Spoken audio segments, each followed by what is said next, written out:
opération de contrôle dans ces vignes du Jurançon. Aïnès prélève des raisins pour faire analyser en laboratoire leur teneur en sucre et leur acidité. On prélève des baies, environ 200 de façon aléatoire un peu dans la vigne pour anticiper au mieux la date de début des vendanges.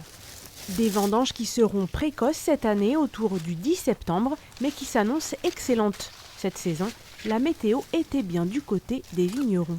Voilà, timing parfait, un printemps assez pluvieux mais assez chaud aussi. On a bien géré par rapport à l'état sanitaire et puis un mois d'août assez sec et là un peu de pluie pour faire gonfler les baies, c'est très bien. Les pluies de ces derniers jours ont fait du bien aux raisins, mais ces cépages de Mansingue se sont tout de même montrés particulièrement bien adaptés aux fortes chaleurs. La plupart de ces pieds sont anciens et bénéficient d'un système racinaire très développé. Oui. Il y en a pas mal quand même de petites.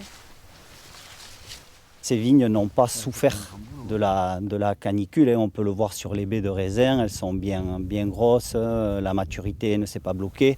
Ces densités de plantation faibles font que la vigne résiste bien, elles ne sont pas trop en concurrence entre elles. Elles résistent bien à ces conditions un peu extrêmes qu'on a pu vivre ces dernières semaines.